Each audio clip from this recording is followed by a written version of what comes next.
Good afternoon, ladies and gentlemen. Thank you so much for joining us today for the Commission on Security and Cooperation's briefing on Turkey. The Commission is also known as the Helsinki Commission, and Turkey these days is also known as Türkiye. So I think it's a record for using also known as in 15 seconds in a briefing. But before I go on to talk about our distinguished panel here, let's just talk about why we're doing this and why we're talking about Turkey. Why, there are so many fires in the world. You look around, turn on the news. There's a lot happening. Whether it's in the Middle East, whether it's Russia's invasion of Ukraine, whether it's something happening in China, there is a lot of things that presumably we would be paying a little bit more attention to. So why talk about Turkey? Well, because if you look at it, Turkey is probably the most important, least discussed country in the world. It is very much part of the many things that are defining issues of our day. Again, whether you talk about the Russian invasion of Ukraine, Turkey played a role in that. Whether you talk about what's unfolding in the Middle East, and Turkey has a role in that. Whether you talk about regional security, whether you talk about anything that's going on in that part of the world, in the OSCE region, Turkey has a role. And of course, it's important that we understand. Turkey is a NATO ally. We do not necessarily, the United States and Turkey do not necessarily see eye to eye on everything, but it's okay. This is what we do. We have conversations. We talk about these things. And the goal of today's briefing which is being recorded and which is being broadcast live right now, is to really talk about that, right? To identify those issues, to talk about what's happening in Turkey, what's happening in its foreign policy, and to try to identify ways where we seemingly sometimes cannot move forward. Maybe we can find a way. There are many people in Capitol Hill who are genuinely interested and who really want to move the needle on this relationship, and that's the goal of today's briefing. I just realized I did not introduce myself, but my name is Bakhtin Nishanov. I work at the Helsinki Commission. I'm a senior policy advisor that, among other things, I cover Turkey. And I'm going to just mention that Representative Steve Cohen, Congressman Steve Cohen, he's a ranking member of the commission. He's going to join us. He's voting right now. Rachel Citron, his staffer, she is right here. So she is Congressman Steve Cohen for all intents and purposes, but he is going to be here in flesh pretty soon, hopefully. And once he comes in, we're going to ask him for his remarks, opening remarks. But we're just going to move on with our panel, and then hopefully we're going to have a good and robust Q&A session. For the Q&A session, just so you guys know, there's a mic right there. When you go up there, I do apologize. I realize it's intimidating to go up to a microphone and ask a question, but it's a small, friendly group of people, so please go up there. There's a little button. You hit the button, and so you can ask a question, and it's recorded. So let me quickly introduce our panelists and witnesses, I was going to say, but witnesses, panelists, and we can then move on to them because they are the stars of this show. So I'm going to start with Dr. Gönül Tol. She's the founding director of the Middle East Institute's Turkey program, and she's a senior fellow with the Black Sea program. She's the author of Erdogan's War, A Strong Man's Struggle at Home and in Syria. She has taught courses at George Washington University and at the College of International Security Affairs at the National Defense University on Turkey, Islamist movements in Western Europe, world politics, and the Middle East. So she has written extensively on Turkey-U.S. relations, Turkish domestic politics and foreign policy, and the Kurdish issue. We also have Dr. Colonel Rich Utsen. She's a PhD and non-resident senior fellow at the Atlantic Council in Turkey from 2016 to 2021. He served in the U.S. Department of State as both a military and civilian advisor. He served at the U.S. Defense Attaché in Kabul from 2014 to 2015. He previously served as the Deputy Chief of Staff for Training and Development of U.S. Security Coordinator in Jerusalem. And he has researched and published extensively on matters of policy and strategy with a focus on Turkey, the greater Middle East, and Central Asia. And then we have Dr. Nicholas Danforth. He is the editor of War on the Rocks and the author of The Remaking of Republican Turkey. Previously, he was a senior non-resident fellow at the Wilson Center and a senior visiting fellow at the German Marshall Fund and a senior policy analyst for the Bipartisan Policy Center's National Security Program. He has written widely about Turkey, U.S. foreign policy, and the Middle East. If you do Turkey in this town, you know these folks. I mean, that's the bottom line. These are the folks who are who help us define and navigate the foreign policy, our relationship with Turkey. And what I really appreciate about this panel, they bring hopefully a broad, and sometimes maybe, maybe they don't have to agree on everything, but I think that's why I thought it would be a good panel to have a diverse set of views on things, on matters at home and abroad for Turkey and for their relationship with the United States. So maybe we're going to kick it off with Dr. Toll, if you want to do your opening statement. All right, sure. Thank you. Well, I would like to thank you, Bahtiye, and the Helsinki Commission for putting this together. I would like to, before we started, we were talking about the division of labor. I want to start with the domestic dynamics after the recent municipal elections. Turkey held municipal elections late March. And it was a striking event for many reasons. If you have been following Turkey last year, Turkey held presidential elections in May, and Erdogan captured another victory. So there were three assumptions, basically, in this town that were made after May elections, and the number one was, elections don't matter in Turkey, because 2023 was a very difficult year for President Erdogan, with double-digit inflation, and there was a devastating earthquake. So the political context was ripe for an opposition victory, and yet President Erdogan managed to win another term. So that was the main reason why many people thought that, elections don't really matter. Turkey has become such an authoritarian country that, you can't really change, you can't really beat an autocrat at the ballot box. So that was the assumption number one. And the second assumption was Erdogan's supporters, no matter what happens in the country, no matter how bad the economic situation is, they are still going to stand by Erdogan. That was assumption number two. And assumption number three was Turkish opposition is so bad that they can never win an election. So March elections proved all of them wrong. And the key takeaways from municipal elections is elections actually do matter in Turkey. Turkey is not Russia. It has become an authoritarian country, and political scientists call it a competitive authoritarian system where elections do matter, although the playing field is so skewed in favor of Erdogan. Media is under his control, institutions are under his control, he uses vast state resources, and yet there is a real electoral competition. It's not fair, and it's partly free, but elections are still, they can make a difference. So, and the most important takeaway is that Erdogan is a lot more vulnerable than many of us in this town think. So for the first time, the ruling AKP came in second in elections since 2001, so that's a huge victory for the opposition. Now the opposition controls 60%. In the opposition-controlled municipalities, 60% of the country's population live at the moment. And those regions generate 70% of the country's GDP. So that means that the opposition now has a huge advantage over the ruling party in terms of financially and both also demographically. And the third takeaway is, with the right candidates, the opposition can actually beat Erdogan at the ballot box. And in terms of implications, President Erdogan wanted to draft a new constitution. That's been his wish for some time now, and he mentioned that again after last year's May elections.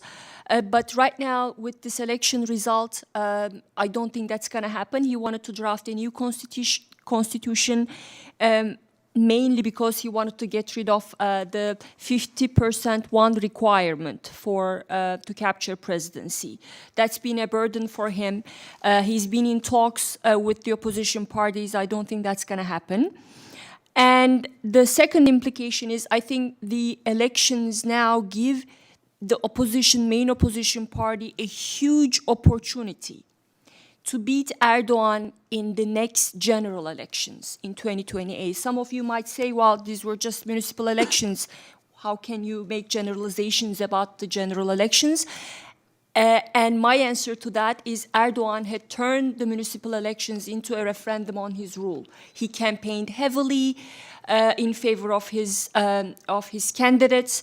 So many people, when they went to the polls on March 31st, they didn't just elect their local administrators and mayors. They were also voting. It was a referendum on Erdogan's rule too. So the election results show waning support for President Erdogan. So now it's up to the opposition. If they can actually prove that they can govern, something that President Erdogan has been very critical of, always said that the opposition just talks, they cannot govern, it's the party of a group of elites. So right now, the opposition has a golden opportunity to shatter that image and tell the people that they can deliver. And if they do that, I think in 2028, they have a strong shot at beating Erdogan at the ballot box. And my last point, I think domestic dynamics also will be shaped by Erdogan's next steps. And what will he do, right? He recently was a huge blow to his party. What will he do? I think he has to walk a very fine line. Why? Because why did he lose? Millions of his supporters stayed home. They didn't vote. And that means they're not happy with how things have been in the country. And second, 1.5 million of his supporters voted for the opposition. And third, a big chunk of Erdogan's supporters voted for the neo-Islamist party. So imagine you're Erdogan, you have to devise a strategy to make sure you appeal to those different segments. It's going to be a very tough task. But the first thing he has to do, he has to fix the economy, and I think he understands that, and he has taken steps to do that. And that will mean that people will feel the effects of the new economic program. So he's not going to be very popular in the coming months as the economic problems deepen. And the second thing is he has to appeal to the conservatives, to the Islamists, and for that I think he also started taking steps, such as he just halted all trade with Israel. That was a demand from the conservatives. And the second step that he took recently is he introduced changes in the national curriculum in the education system, and he introduced more religious content. And to appeal to the third group that voted for the opposition, he is now talking about a softening in politics. But I will only believe when I see it, whether he means real softening. I think we'll understand if he decides to reform the country's constitutions, and courts and rule of law. I think that will send a strong signal to people who are really worried about the rule of law and human rights in the country. Thank you. Thank you. Thank you so much. We're gonna do the statements, and then we're gonna do a Q&A session. So, Rich, maybe we could go to you next. Okay, great. Thanks, Bhakti. It's great to be with you all. I'm a little different in my approach. It's not that I don't care about Turkish domestic politics. I do. My wife is originally from Turkey. I still have a lot of family and friends there, so the quality of their experience and their democratic rights matters a great deal to me. But I'm first and foremost a security and a geopolitical analyst. So that's kind of what I focus on. And of course, as I understand the mission of the Commission, it is to look at how these things all nest together, rights, democracy, security, and stability. So security is an interesting animal, and I've been involved with the Turkish-American relations as relates to national security since 1990. And I've been involved, and I was a very young lieutenant, maybe younger than some of you are now, even. I only see one gray beard here, a little bit of gray anyway, so I am reminded of my age. But 1990 was my first assignment working in the U.S. Army with the Turks. And I saw the evolution of the society as well as of the military and our military-to-military relations over the course of about 30 years working in government. So one thing that often gets missed in the dialogue about Turkey in the United States, especially in Washington, is that was probably worse even in the 90s and in the 80s. They had, at that time, whatever the rights deficit is now. When my buddies in the Turkish military were running the show, it was not a perfect democracy then either. What they had, it was called a tutelary system where the military set the limits of left and right political activity, and occasionally engaged in very repressive practices as well. Now, you can look at the history of Turkey, and as I do as a security guy, and find reasons and causes for most of those things. But the truth is, it was about as far away as you can get from being a democracy in the sense of full human rights for the people, as well as electoral democracy, as any of the NATO members were. So, in my view, there's something like a Maslow's hierarchy of needs that goes along with the democratization process. You've got to have security first and foremost. You've got to have prosperity. Once your people have security and prosperity, the rights come. Of course, the package works together, so you can't really have one without having at least the others in progress. But when I look at insecurity at the state level, that's when I think that we need to first focus as an ally and in bilateral relations on shoring that up. And for about 40 or 50 years, that's what we did. We had a very tight bilateral relationship, not without its hiccups. See the invasion of Cyprus and the embargo years in the late 70s. But we had over 12,000 U.S. military people and their family members stationed in Turkey. We were developing not only their systems in terms of the ability to defend themselves and have an air force, an armored corps, all those sorts of things, but also forming human contact, where there was an acculturation of the Turkish military to NATO. And a lot of that attenuated after the end of the Cold War. But I just think that's important context to remember, that Turkey is still engaged in a transition from this tutelary regime and still really seeding its understanding of what Turkish democracy means. Now, in the AKP period, there's been several shifts of foreign policy. In the 2002, 2003, even 2001, before Erdogan was elected prime minister for the first time, there was a sort of euphoria in Washington and elsewhere thinking, this is the guy that's going to end the tutelary system. And after this, we're going to have Muslim democracy like we have Christian democracy in Europe, and it's going to be a lot better. And initially there was liberalization sort of as a major foreign policy goal, and also convergence with the West at the same time in military affairs. Turkey, for instance, was very supportive of U.S. Initiatives in Afghanistan. I was at the desk in our Office of Defense Cooperation in Ankara the night of 9/11, and we got a call from the Turkish military, and supported by the government at that time, that said, we're with you, and wherever you go, we have 90 guys on the tarmac ready to go tonight, and we'll have 300 by the end of the week. And they did that. They came with us all the way to Afghanistan. They were the first countries in, along with the U.S. and U.K., and they didn't leave until we were actually already gone. And in some sense are not fully gone yet, although they have no military presence there. So my point is that there's always been this military strand of cooperation that's gone on, even though we've had some pretty dramatic swings in bilateral relations. Now, my view is that the AKP went through at least three major evolutions in its approach to foreign policy, all while it was sort of gaining control of the levers of foreign policy from what had been a very military-dominated system prior to that. Just one example, the Milli Güvenlik Kurulu, the National Security Council, was always headed by a general. And that was gradually removed and replaced with a civilian council. They have a foreign policy and security committee now that is almost entirely, now they still have the general staff that's very influential and briefs Erdogan and so forth. But the removal of a head who basically had veto power over Turkish strategic decisions at that position was a pretty important milestone. Also, the chief of intelligence used to be a general appointed by the Turkish general staff. The democratization of the intelligence apparatus, which has become an important part of Turkish security, was also a step in the direction of civilianization. Now, while you had the civilianization going on, we also had things that were creating divergence in the U.S.-Turkish bilateral relationship, starting, I think, with the Iraq War to a great degree. The Turks dissented, and with the benefit of hindsight, I think correctly, from what was the prevailing strategic narrative in Washington at the time that we launched that war, which is about WMD and transformation of the Middle East through getting rid of the last autocracies there.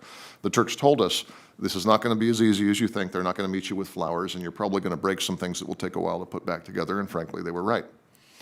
So there was that. There was, as Erdogan and the AKP sort of consolidated control in 2008, 9, and 10, which is another topic we can talk about how that was done.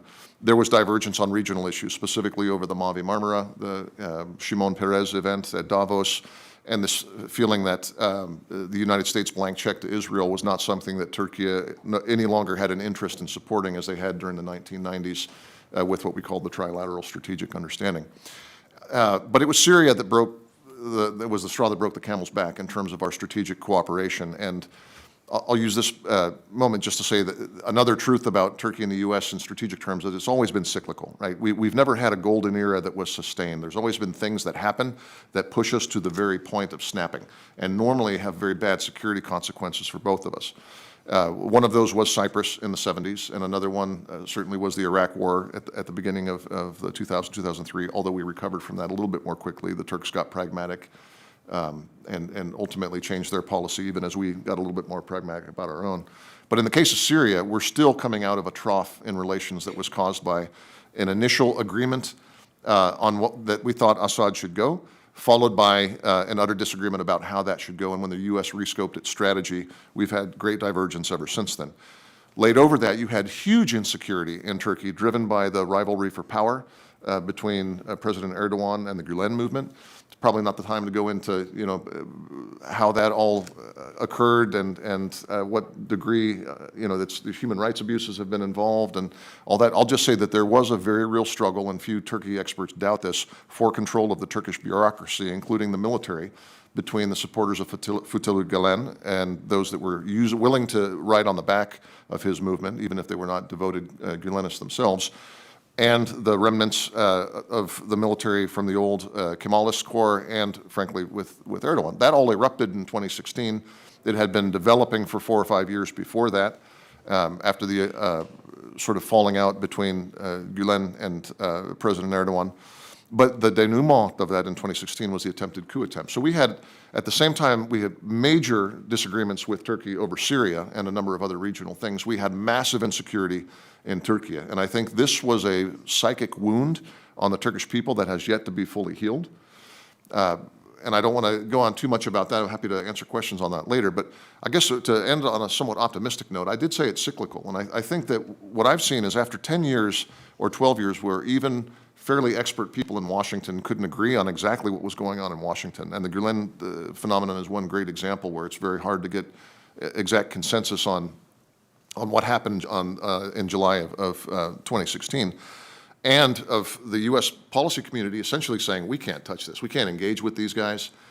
We can't trust them. They don't trust us. There's too much divergence.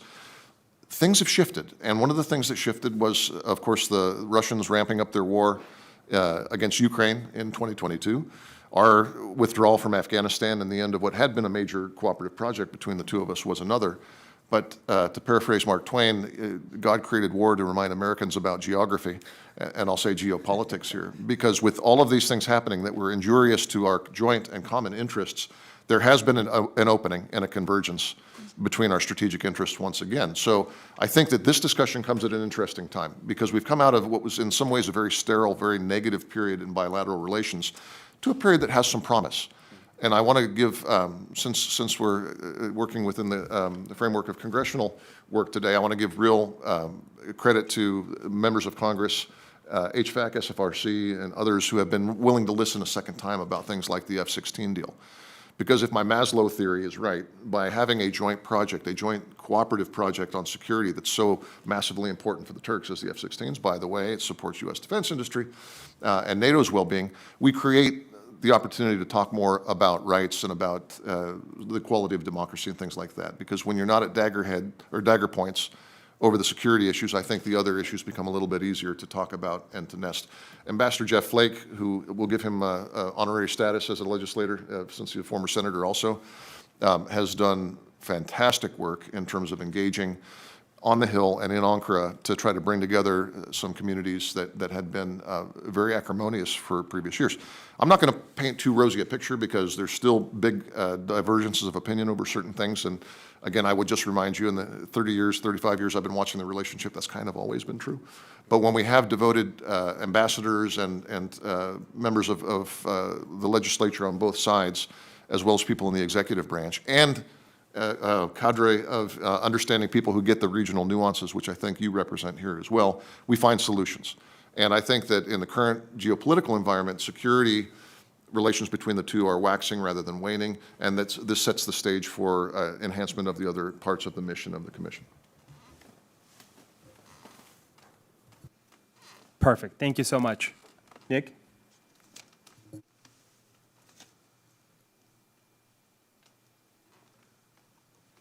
Am I active here? Yeah, you're good. Ah, perfect. I'm not seeing the light here. Thank you so much. Thank you, Bhakti. Thank you to the Commission for the opportunity to speak here. I'll try to briefly make 3 points, which I hope can be helpful in fine-tuning U.S. policy towards Turkey. The first involves what the United States is actually looking for in its relationship with Turkey. The second involves how Turkish domestic politics will affect the options that the United States has available. And the third is about Turkish democracy. On the first point, what does the United States actually want from the relationship with Turkey? The good news is I think the conversation in Washington has become more clear-eyed over the last several years. For a long time, as some of the tensions that Rich described were roiling the relationship in the community, the focus here was on who lost Turkey and how we can get it back. And increasingly, it's shifted to what do we actually need from Turkey and how can we get that? The old conversation often involved people arguing about what the best way to restore some semblance of the traditional relationship, the good old days of the U.S.-Turkish alliance was. Some people thought the best way to do that was through being more accommodating of Turkish interests, working harder to engage with Erdogan and Turkey, offering more carrots. The other perspective was that we'd reset the relationship by being tough with Turkey, imposing more sanctions, using more sticks, and that this would bring Turkey back in line, so to speak. Both of these approaches showed that they could be partially successful in the short term, but in the long term, neither of them succeeded in fundamentally changing Turkey's trajectory. And the reason is because Turkey was never ours to lose. Turkey has its own foreign policy, and if you ask people in Ankara, they will be very eager to tell you about it. There's been consistent statements from all across the Turkish government that Turkey has embarked on a new, more independent foreign policy. Turkish policymakers believe that for much of the history of the U.S.-Turkish relationship, Ankara was too subservient to Washington and to NATO. Now they believe in a more multipolar world, Turkey can best advance its interests by playing a more independent role, by balancing countries like the United States and Russia, as indeed they're trying to do in Ukraine. We can argue about the historical theory behind this approach. We can argue about whether it's going to be as effective as people in Ankara think. But at the end of the day, this is Turkey's foreign policy, and there's no evidence that anyone in Ankara is reconsidering it. So in this light, what people in Washington have increasingly come, and rightly come, to do is to think about not how do we restore an old relationship with Turkey, but where does Turkey fit into our foreign policy goals? What do we need from Turkey, and how do we get it? And in this regard, the F-16 for Swedish NATO membership arrangement was a pretty good example of how things are likely to go in the future. It was frustrating. It was touch and go. As Rich said, the Congress deserves a lot of credit for finally making it work. And for all the complications, for all the strains, this is probably the best case. At a healthier moment, this wouldn't have been an issue. Turkey would have approved Sweden's NATO membership. They would have had some quibbles about it, but they would have approved it. The United States would have sold the jets to Turkey. We also would have had some quibbles, but we would have done it. Now both sides are increasingly leveraging what would have ordinarily been traditional forms of cooperation. We should expect Turkey to be doing more of this going forward. We should also be looking for ways to do this ourselves going forward. This means finding places of leverage and being prepared to use them when Turkey does the same thing. This brings me to my second point about Turkish domestic politics, because I think the domestic playing field in Turkey is going to influence what kind of leverage the United States has. Turkey has just had two very different elections in the last 2 years. As Gönül described, in spring 2023, Erdogan won a national election for president and for parliament decisively. In spring 2024, the opposition won a municipal election very decisively. As Gönül said, this does indicate a positive trajectory in terms of the Turkish opposition, but it also reflects the different factors at play in both of those elections. And in that sense, I don't think the results are necessarily a contradiction. 2023 was a national election. Security and foreign policy were on the table, and Erdogan very much emphasized these things. He emphasized his nationalist credentials, his ability to protect the country, and the disloyalty of the opposition. And this ultimately worked. It got Erdogan elected in the national elections. In 2024, the elections were local. As Gündüz said, Erdogan tried to make it about himself. He tried to bring up many of these same themes about national security, but at the end of the day, voters were also focused on local issues. They were focused on local governance. They were focused on the economy. And this played into areas where there have been longstanding and indeed growing frustration with Erdogan and his party's management. And so taking a step back, I don't think the results of these outcomes, I don't think the outcome of these two elections is necessarily that contradictory or surprising. I think Turkish voters behaved much the way American voters would probably behave. You ask them if they want a better economy, they're going to say, of course.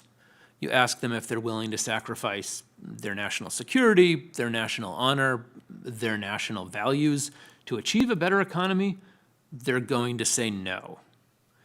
And this understanding, I think, fits with how Erdogan has been approaching policy in the aftermath of these two elections. He very much has prioritized the economy. He's maintained orthodox economic policies under Mehmet Şimşek, to the surprise of many of us.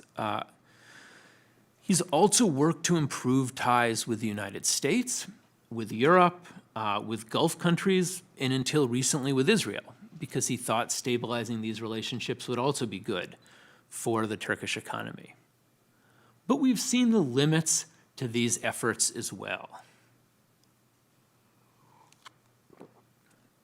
As Gündüz mentioned, in response to the defection of voters who actually thought Erdogan was being too soft on Israel, who were upset that despite his anti-Israel rhetoric, trade with Israel was still going ahead, the Turkish government cut, or at least made a big show of cutting, all trade with Israel. Likewise, Erdogan's planned visit to the United States. This was something that Erdogan had been very eager for. This was something that, among other things, would have given the message that U.S.-Turkish relations were on track, would have reassured investors, reassured the markets. And ultimately, though, Erdogan canceled it when he couldn't, it appears, other people here might know more about the details, but when it appears he couldn't make the protocol, couldn't make the optics work in a way that fit with his political needs. So in short, the domestic situation in Turkey shows that with Turkey concerned, with Erdogan concerned about the state of the economy, that does give the United States leverage that it should be prepared to use. But with the national security narrative that Erdogan has in place, with the foreign policy approach that Erdogan is using, there are also going to be very, very real limits to how much leverage the United States can exercise. My final point is about democracy. Going forward, relations between the US and Turkey will almost certainly remain strained. Dealings, as with the F-16 and Sweden thing, will become increasingly transactional. The views of Turkish and American voters will often be starkly at odds with each other. Despite all this, I would argue that it's important for Washington, and for this body in particular, not to lose sight of the importance of Turkish democracy, to be consistent in its rhetoric and principled in its actions. I come at this originally as a historian, and one of the things we've seen all too often throughout the history of the United States' relationship with Turkey is that when things are going good on the foreign policy level, the United States is often willing to drop its criticism of human rights, of democracy issues in Turkey. And when the relationship becomes more strained for reasons that have nothing to do with democracy, we all of a sudden find our voice on that issue again and are eager to berate the Turkish government about its democratic failures. This opportunism, this inconsistency, is one of the many factors that have led to the strained relationship we have today. And it's one of the many factors that have made people in Turkey very cynical about democratic rhetoric coming from Washington. So with this in mind, I would simply close by saying that the most recent elections in Turkey show that whatever else, the Turkish people have not given up on democracy in Turkey, and the United States shouldn't either. Well, ladies and gentlemen, this is why we have these three folks on the panel because they are just absolutely fantastic and broad overview with really, I think, specific ideas about how to move forward and how we make things work. Because ultimately, at the end of the day, Turkey is a $1 trillion economy with 80 million people right smack in the middle of two continents, and that is growing. And it's going to take over Germany as the most populous country in Europe, and it's not going anywhere. And it's only going to be present there, and we have interests that we share. And I think it's through conversation like these that we are hoping to be able to find a path, regardless of whether you fall sort of on a more optimist or more pessimist kind of camp here on a relationship. I think it's pretty obvious that the agreement is we have to find a way to work together because there are interests that we all share, and where we have not been consistent, we should be more consistent, whether it comes to democracy, whether it comes to human rights, regardless of who is, whether we like the government or we don't like the government, because those things are ultimately the values of the United States of America. I'm just going to kick off the first round of questions, and then in the meantime, I know, and the fine folks in the audience here, I'm sure they have their own questions, and it's gonna be a super easy round. So maybe I just, Nick, I'd really appreciate your view. The relationship between the United States and Turkey has become more sort of pragmatic, clear to eye, you said. And it's more transactional. It's true, it makes me a little bit sad, but it's true. Do you think there are any convergence of values, though, between Turkey and the United States? What are the things, and we're not talking about next year, we're not talking about next month, but when you look at the two countries, as somebody who's lived in Turkey, who knows Turkey so well, and obviously this country really well too, is there any convergence of values that we could invest in long term? Instead of jumping from one situation where we don't see eye to eye to something, trying to build something long term. That would be one. And then, Gönül, for you, because you've written and you've done so much on this, can you talk a little bit about, and I don't want to make it more dramatic than it actually is, but the rise of Islamist parties in a recent local elections, and sort of Islamist parties is one kind of term that people tend to overuse and misunderstand. And what does it mean for Turkey? What does it mean for Erdogan? What does it mean for Turkish domestic politics? And you've talked about the foreign policy.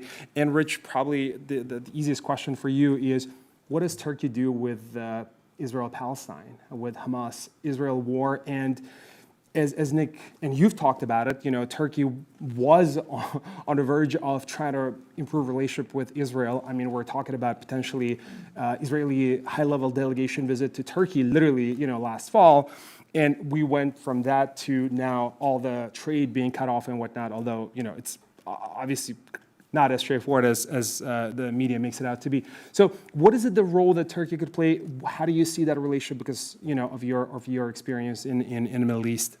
And maybe, Nick, do you want to go first? Yeah, I mean, I'll try to. There we go. I'll again emphasize the point about democracy first and foremost. I do, whether or not it's currently being practiced as well as we would like in Turkey, whether it's currently being practiced as well as we would like in the United States. At the end of the day, both countries, the people of both countries, have shown long-standing, deep, profound commitment to their country's democracies, and to the extent that both countries continue to improve on those democracies, it's going to make for a much stronger, much healthier relationship. In terms of other shared values, that is increasingly difficult to identify, increasingly difficult to make those work for us. You mentioned Israel-Palestine. I think the United States, American and Turkish people both share, a deep horror at innocent children being killed. United States foreign policy is more driven by a concern about Israeli children being killed. Turkish foreign policy is more driven by a concern about Palestinian children being killed. Again, the value is the same, but the way it's applied to this particular conflict has actually been a very striking point of divergence.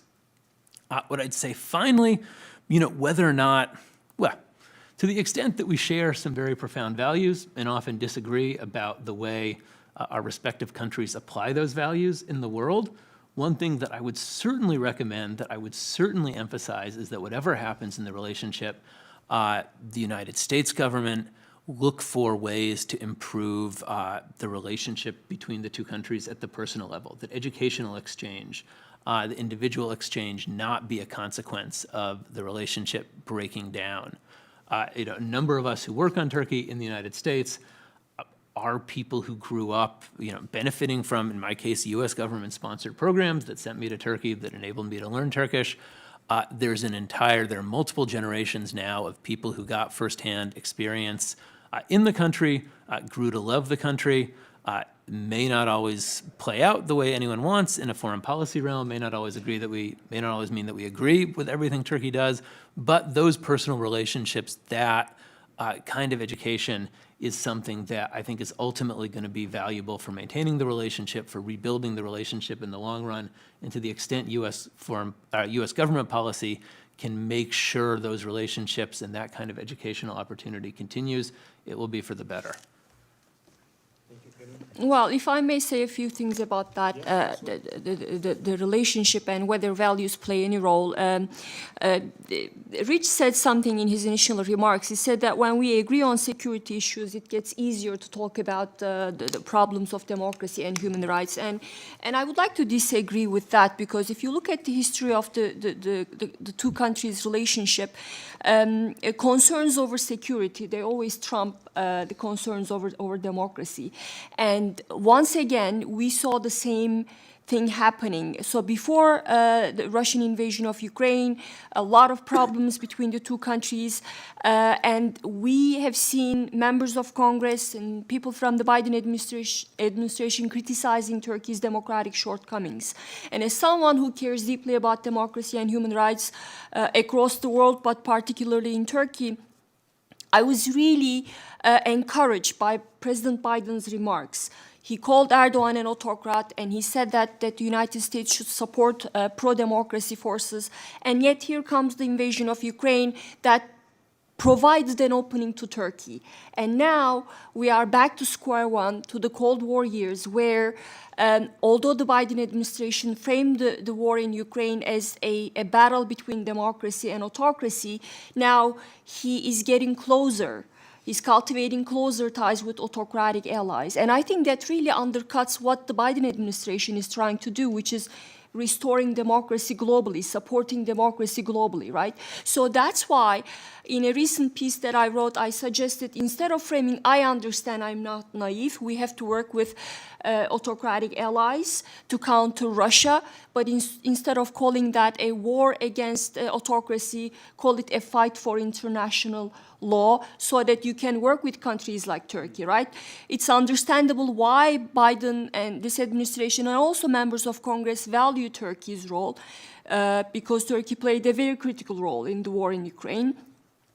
But that shouldn't really mean that Washington will stop talking about democracy and human rights, because autocratization in a key country like Turkey is going to affect how Turkey behaves on the international front. There is a reason why Turkey has become a problematic Western partner starting from 2011, because 2011 is the year when President Erdogan consolidated his autocracy. So what happens inside Turkey's borders doesn't stay inside Turkey. That's why in the long term it's critical for Washington to push for democratization, to support pro-democracy forces in the country that, as we've seen with recent elections, are very strong, stronger than many of us think. So that's why I would urge this administration and the Congress to keep pushing and fighting for Turkish democracy at a time when Erdogan is very vulnerable. So this is the right time. And second, to your question, Mahdi, about the rise of the Islamist party, it has become, the neo-Islamist party became the third largest party now with the recent elections. It captures 6%, but it's still not a formidable political force. So I wouldn't, when we talk about the rise of Islamist country in Turkey, 20 years after an Islamist-rooted party came to power, you find that very troubling, but in fact it's not what you think. I think there has always been a a group within a constituency within Erdogan supporters that are very Islamist, but also very critical of what Erdogan has done. So in order to convey their dismay with Erdogan, his handling of certain social policies and policy vis-a-vis Israel, they voted for this Islamist party. It doesn't mean that they're gonna stay there. So I don't see that as a worrying trend, because I think the overall trend in the country is there is decreasing religiosity, especially among the country's youth. So there is more support for secular values in the country. So I don't see that as a very critical political development that will have a long-term impact on the country's political trajectory. Perfect. Thank you so much. Sir. Well, just a word on my theory that when security works, the other things get better. To some extent, this is an empirical difference of opinion, and to some extent, this is a generational one. The generational one is as follows. If you saw Turkey in the late 70s and the 80s and the 90s, you saw a country that was rife with brutality, not just the military takeover in 1980, but also the disappeared and sort of quasi-governmental death squads in the 90s. You saw a country that was very poorly governed, both economically and politically, and very much less safe to live in.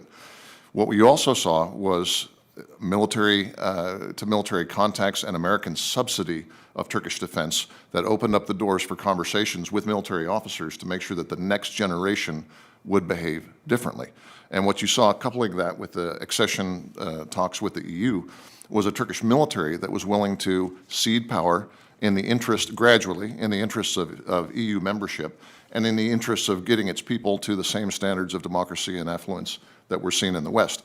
I saw that because I saw snapshots of Turkish military in 1990, 2001 to 2003, 2009 to 11, and so forth. And I have worked with tons of Turkish diplomats and military and other folks as well. There's been a generational cultural change in this. So yes, the other thing I will tell you, this is the empirical part of it, is that the United States has tried to force countries to democratize at its pace in this region for a long time. I was personally sent to 3 or 4 places I didn't want to go to make sure that happened. It doesn't work. You can't make a country or a society democratize at a pace that its own people don't want to. Now, when there's truly an autocratic problem or a reform-oriented problem, we have ways to incentivize that. I am of the opinion that you get more with the carrot than you do with the stick, although taking into account Nick's statement that neither the carrots nor the sticks are the whole solution. I think there's generational change going on in Turkey. I think the younger generation, even some that are wearing the headscarf and so forth, want more democracy than what they've got right now. The generations that are coming up are not blind. They've never known a Turkey that was ruled by anybody other than AKP. So to an extent, AKP owns those problems. So I see great hope for that change, and I still think that this has to be nested within, not telling Turkey we're going to kick you out of NATO, you're never going to get into the EU, you're not part of us. Because I'll tell you what that does encourage is hedging behavior. And that's going to drive Turkey into just regional partnerships that minimize dependence on the West out of a fear of being punished. That's where my view comes from, both an empirical and a generational difference. On the issue of Israel and Palestine, I think there's 2 things colliding here. One is the generally pragmatic approach that this iteration of AKP foreign policy has had, and I think there's been at least 3. There was this very sort of romantic, no problems with neighbors, we're going to get along with everybody, westernizing trend, and that fell apart, whether it was because Erdogan consolidated power, or was it because of the serial disappointments of the failures of these projects of getting along with everybody and everything that went on from 2010 through 2018, 19, 20. But that yielded to a hard power unilateralist approach that was marked by Turkish operations in Syria, in Libya, in the Caucasus, and so forth. And I think we're in a new period now. I think that Turkey achieved some of its security goals with those military operations, and it is out of the hard power unilateralist mode, and it is into a more pragmatic mode. I have a good friend at the Egyptian Ministry of Foreign Affairs who called me last week to talk about the recent visits between those two and Sisi going to Ankara and so forth. Who would have thought that 3 years ago, 4 years ago? So there has been a real pragmatism that, as a manager of a network of alliances, provides us with some real options. This is colliding with, and as a realpolitik guy, you may disagree, what I think is the one fatal flaw of AKP foreign policy, which is that it is on certain issues, it is very emotional. And I think that there is an emotional attachment, this idea that the AKP, under the AKP, Turkey is the voice of the global dispossessed.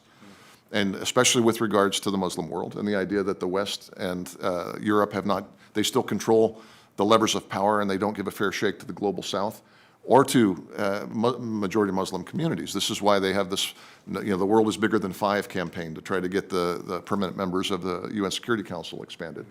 But particularly when it comes to the Palestinians, President Erdogan and AKP have a visceral and emotional reaction to it. Now, it's not just that they were talking about visits. I have a picture of Erdogan and Netanyahu in September shaking hands at the Türkiye in New York. Yeah. They were trying pragmatically to do that, but I think both because of politics with the base and because these people, the AKP folks, and I talked to some of them, they really feel deeply, emotionally and viscerally about what's happening to the Palestinians. So when you have this generally pragmatic mode and mood colliding with something that is an emotional and viscerally felt and plays with the base well, I think you get a problematic thing for a friend like the United States to try to manage. By the way, if there was a Republican administration right now, and I swing that way politically, it would be a much greater gap created by this. I think actually the Biden administration and their approach to Gaza has been more compatible with what the Turks and with what Erdogan are trying to do. So in some sense, this has actually created the grounds, and you can see some of this like with the reported role that I've seen only in open source of Washington asking Ankara as a go-between to tell Tehran don't escalate in this situation. And also I think Turkey's been supportive of negotiations. So I don't think that's hopeless. I think in a post-Netanyahu government situation in Israel, which is going to happen sometime, we don't know when that is, I think Ankara has placed its bets carefully enough to say we still want to resume trade and other types of cooperation, but we can't do it with Netanyahu. Excellent. Excellent. Thank you so much. These were incredible. Nick, please. I'll just briefly add something, picking up on what Rich said, because I do think this is a nice way of looking at Turkish foreign policy.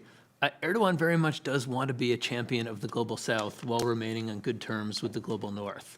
And it's a really difficult balancing act to pull off. And that, That's some great talking points. What stays in Turkey doesn't stay in. What happens in Turkey doesn't stay in Turkey. The other one, Nick. These are great, fantastic. Anyone in the audience have any questions? I have a ton of questions, but just want to make sure that you guys have an opportunity. I know we have. Yeah, Paul, please. Yes, please, if you don't mind, please. Let's make it seem more official. Yeah, there you go. Yeah. Well, thanks a lot, everybody. I'm Paul Massaro, Staff Director of the Helsinki Commission. Very interested in all of this, obviously, but in specific, the relationship between Turkey and Russia and, Turkey's policy toward the Russian invasion of Ukraine. Does Turkey want Ukraine to win? Do they want some sort of frozen conflict? I mean, it seems to be a very difficult thing to understand, in particular because near to the beginning of the invasion, Turkey was playing this incredibly pro-Ukrainian role. There were songs about Turkish drones among Ukrainian troops. Now it seems, we hear more about the Russian oligarchs hiding out in Turkey and that sort of thing. So it does seem like things have changed, but, interested in your views on that. Yeah, sure. And then please chime in. Yeah, sure. Well, Erdogan had to pursue a very balanced approach, right? The initial steps that he took, we saw them, many in Washington saw them very pro-Ukraine. And understandably, he immediately called it a war and closed the straits. And now the naval balance of power in the Black Sea has changed, not because Turkey closed the straits, but I think mainly, and Rich, correct me if I'm wrong, mainly because Ukrainians did an incredible job in terms of sinking the Russian Black Sea fleet, ships from a Russian Black Sea fleet. So the naval balance of power has changed, but Turkey's initial steps really were very helpful. They were seen very constructive by the Western world. And yet, we all knew that Erdogan, there were limits to what Erdogan could do in terms of containing Russia, right? Because Russia is a very important partner, not just an energy partner, but there's been this difficult, we talked about Syria earlier, and in my book, when I talk about Syria as this place where Turkish-American strategic partnership died, where Turkish-Russian strategic partnership emerged. So Syria is a very important place, and it still remains to be very critical for what Erdogan wants to do in Turkey as well. So that's why he really needs to work with Russia in Syria. And there are so many steps that he can take. He is trying very hard not to alienate Russia. So that's why it requires a very, very balanced approach. But on the other hand, what we've seen in the Black Sea suggests that Erdogan always talks about that he's seeking strategic autonomy from NATO, right? But in the Black Sea, he's seen the limits to that strategic autonomy because he realized that a revisionist Russia poses a great national security threat. So right now, Erdogan is very happy that Russia is not the dominant naval power in the Black Sea anymore, and he wants to keep it that way. And that requires relying more on NATO, and that's what Turkey has been doing.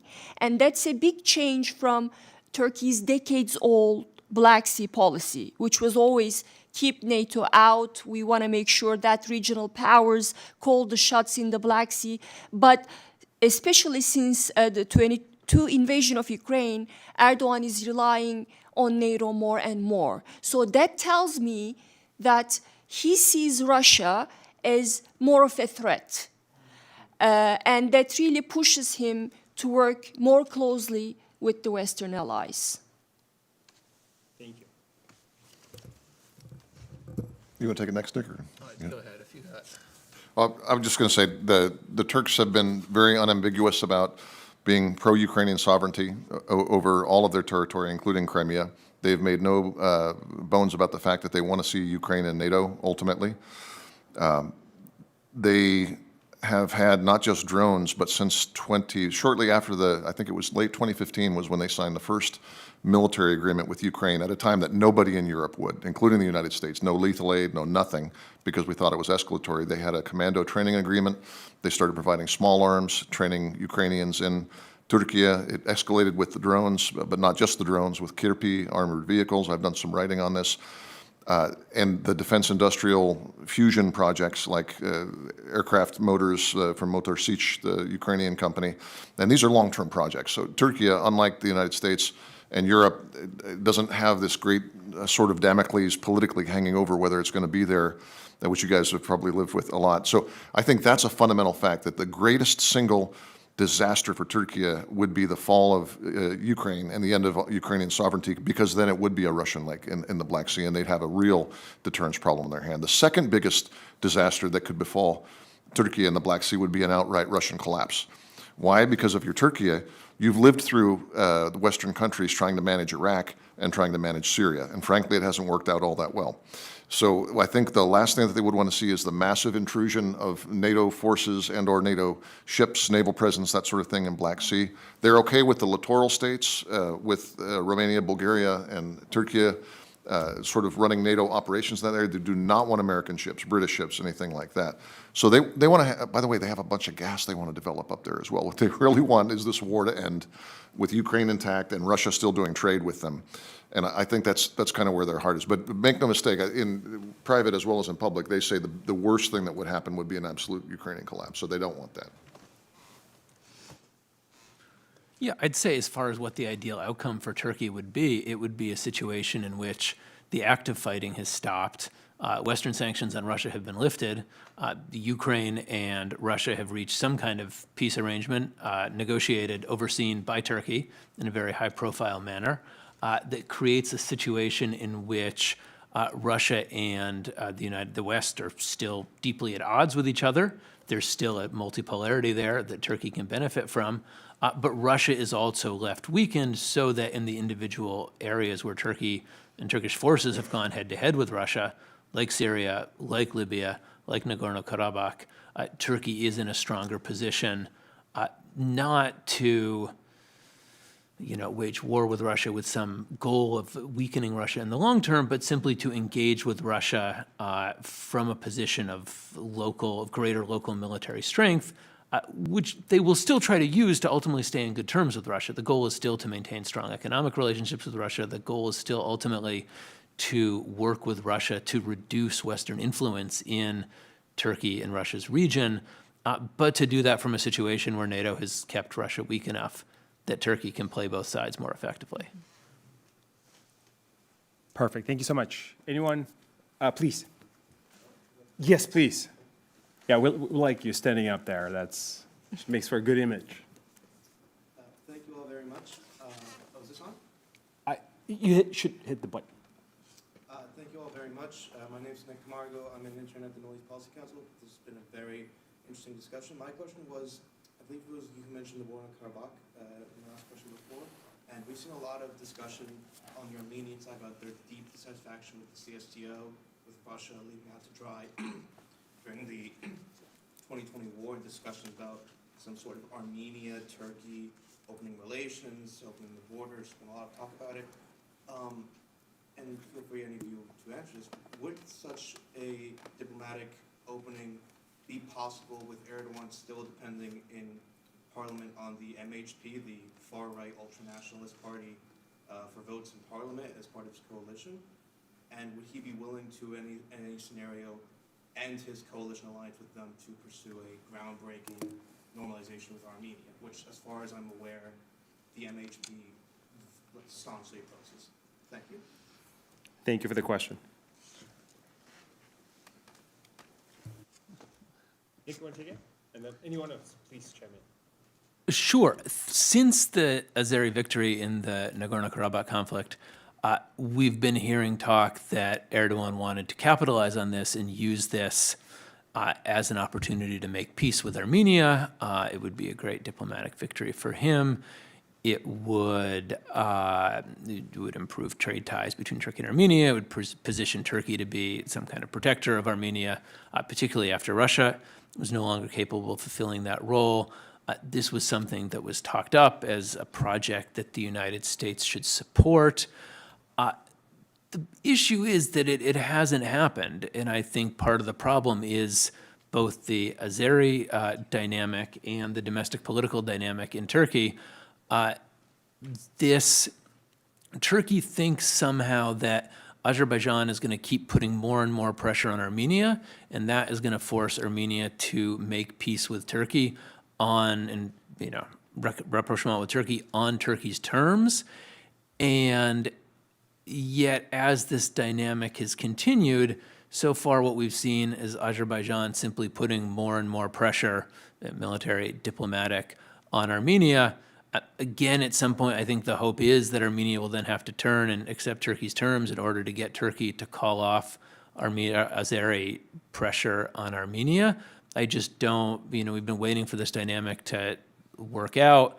We've seen increasing Azeri aggression as we've waited for this dynamic to finally work out. It's not clear at what point Erdogan has the political interest to actually to impose some kind of agreement on Azerbaijan. Again, so far it seems like it's Azerbaijan driving in the driver's seat, Azerbaijan increasingly pushing it more and more on Armenia, and Turkey simply waiting until whatever moment Azerbaijan is willing to reach an agreement that's satisfactory. Yeah, I completely agree with Nick. I think more than MHP, it's the Aliyev factor here, because MHP leader Devlet Bahçeli can be convinced, but I think it's whatever happens, it's going to happen on Aliyev's terms. I saw a headline flash across today. This may be one that we've seen before, also saying that the Armenians say that a peace deal by November is possible. Both capitals, Baku and Yerevan, have talked about that. I think the MHP would be very happy if a deal goes through, if the Zangezur trade route or corridor, as sometimes referred to, because for the MHP, the Turkic world is hugely important. And if the peace deal includes not only normalization economically between Turkey and Azerbaijan on the one hand and Armenia, but also the use which the Azerbaijanis and the Turks think was implicit in the peace deals after the most recent rounds of fighting, or at least the 2020 fighting, that there would be a trade route opened, that trucks coming from Azerbaijan could use, Azerbaijan proper could go to Nakhchivan and on to Turkey. This becomes basically a trans-Turkic trade route that will connect Central Asian trade to all the way through to Anatolia, which the Iranians are very anxious not to see, and there are others who would not want to see it. But frankly, if the deal was sweet enough for both sides, it would lead to economic growth both for the Armenians and for the Azerbaijanis. So I think if there's some sort of an agreement on that, MHP would very gladly support a normalization deal. Excellent, thank you. Please.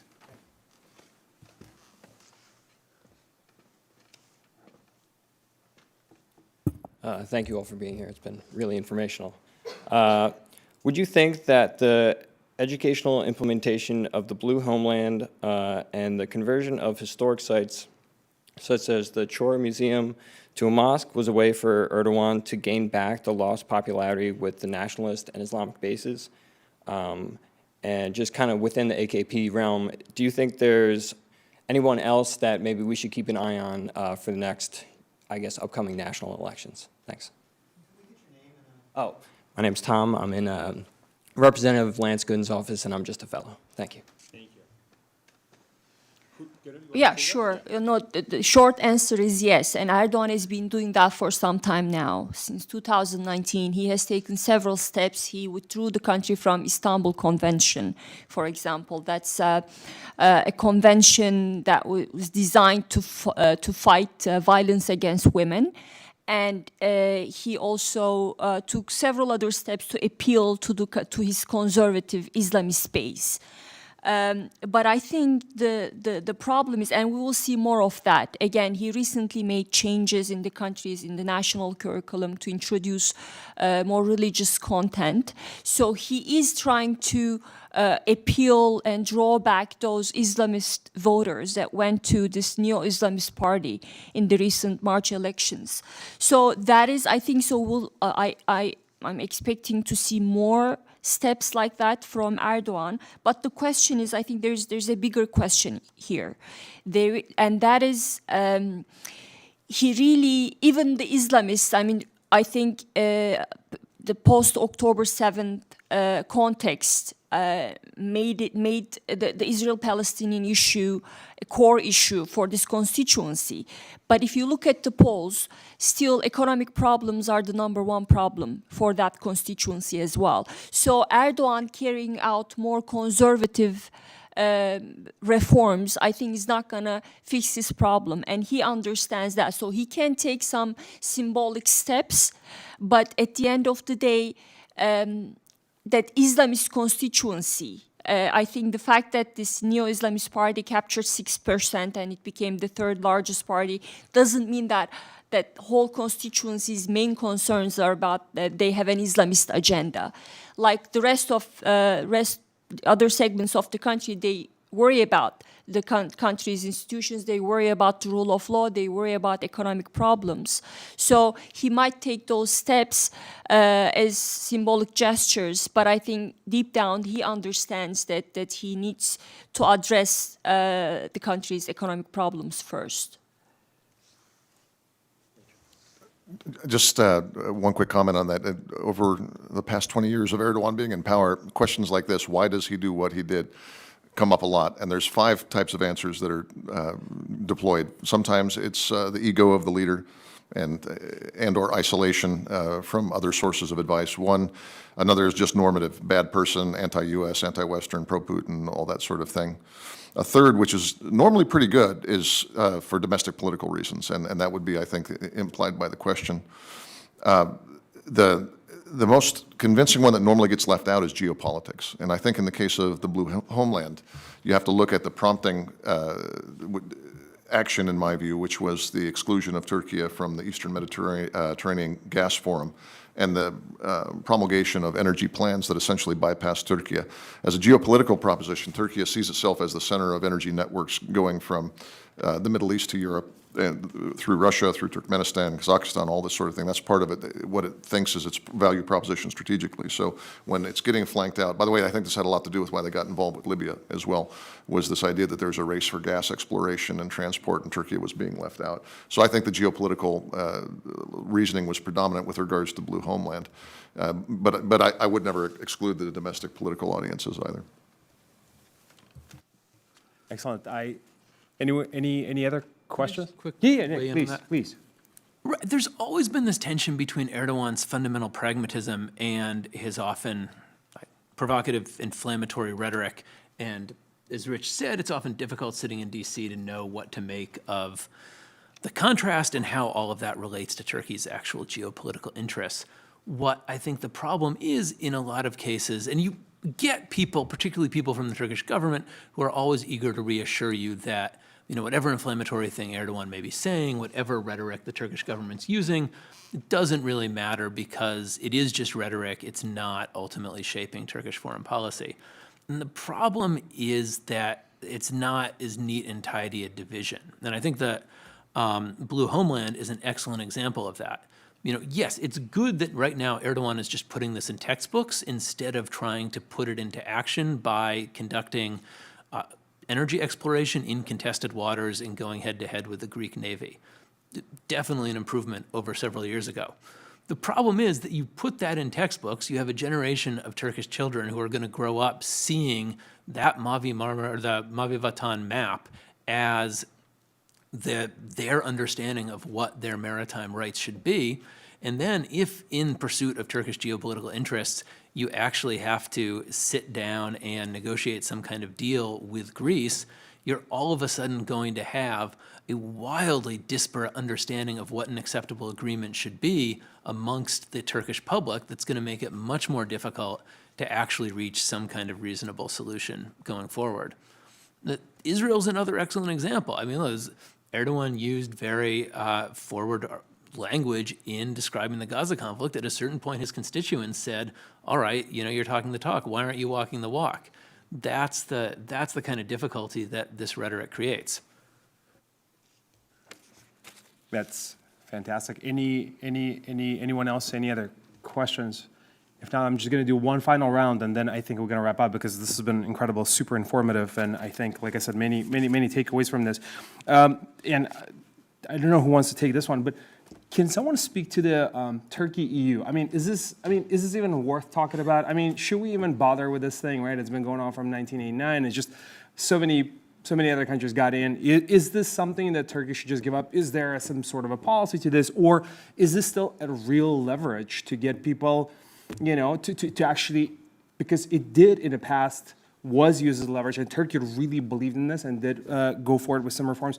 Can we talk about it for a second? And tied to that, refugees. I mean, Turkey is still home to the largest population of refugees in the world. It does come with a lot of challenges. It did not do everything perfectly, but how do we, those two things are, you know, maybe potentially are connected, maybe they're not. But can we talk about it? I don't know who wants to take it, but Gönül, if you want, then Yeah. please. Rich, Nick, No, please. they are very much connected, and I'm afraid they have become the same thing. So when we, from the European Union countries' point of view, when they talk about Turkey, what they see is this country that will keep the refugees out of Europe. That's what they see in Turkey nowadays. There was a time, I think in the 1990s and early 2000s, when both governments and also Turkish people believed in Turkey's EU prospects. And that was a time when the European Union had invested in Turkey's democracy and human rights. So that became one of the main drivers of Turkey's reform process. So those were the years when the EU played a constructive role in Turkey. Now, Erdogan, and not that was not entirely Turkey's fault, by the way, he gave up on the idea of Turkey becoming an EU member.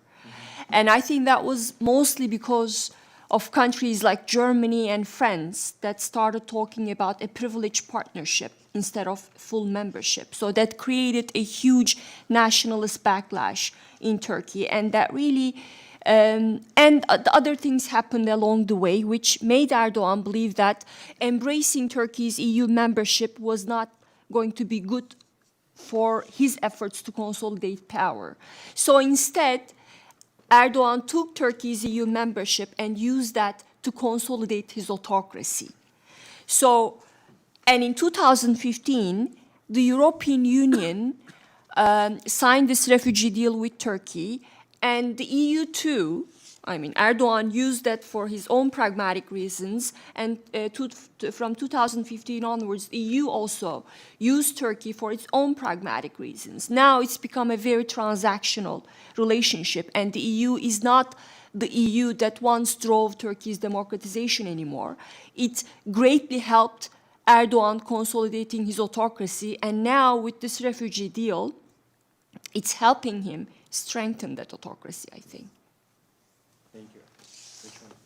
Just one comment. I agree with everything that Gönül said. I think EU-Turkey relations have maybe since the beginning been what I would characterize as a pious fiction, though, which is to say that both sides say it because there's value in both sides saying it, but neither side really believes it. So I think most Europeans don't really want Turkey in. It's just too big, 80 million people with free labor and free movement. Cultural differences are big, and so I think Europe has no appetite for it.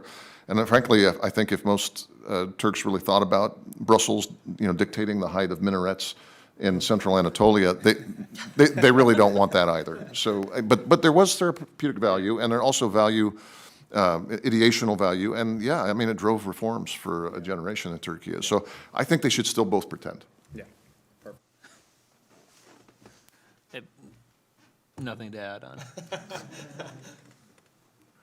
Listen, this has been tremendous. There was a recent article, I think, in The Economist about how Turkey is now the second largest exporter of shows, TV shows. So I guess the last question is, what's your recommendation for Netflix TV shows, Turkish TV shows? Any good one you've seen recently?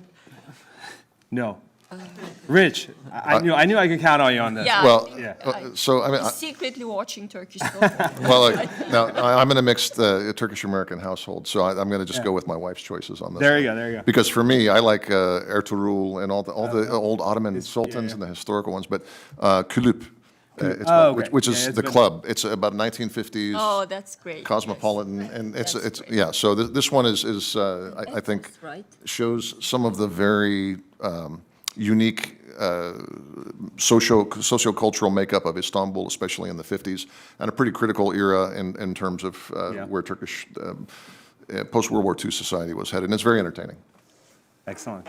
I mean, if there's one takeaway from this whole thing, I mean, forget about everything else, but this is the takeaway, right? This is the main reason why we did this. I don't know if you guys have anything, but... No, Club is great. And there was this other one, Ethos. Do you remember that? Really talked about... No, it really talked about these ideological identity wars in the country. It really captured that, so I thought that was fascinating. There you go, folks. Nick? No, that was also Oh, maybe my you have a good podcast recommendation, because Nick hosts a I podcast. will, Yeah. yes. If Yeah. well, Shameless plug. Yeah, shameless plug. It's okay, shameless it's totally- plug. If you don't want Netflix content, but you want Ottoman history podcast content, I would recommend the Ottoman history podcast. It's not just Ottoman history; it's the modern Middle East, it's contemporary Turkey. Leading Ottoman history podcast on the internet. Highly recommended. Boom. There you go, folks. And that's a wrap. Thank you so much to our panelists. We're going to continue these conversations about Turkey. It's super important to be ignored. So hopefully next time we're going to do maybe in a hearing context. And thank you so much. Thank you. That was fun, guys. Thank you. Is that your podcast? It was started by a colleague of mine at Georgetown years ago, and it's now grown into. I mean, he would always say the biggest Ottoman history podcast on the internet. Who is doing it? This guy Chris Creighton, he's a historian, but they've really.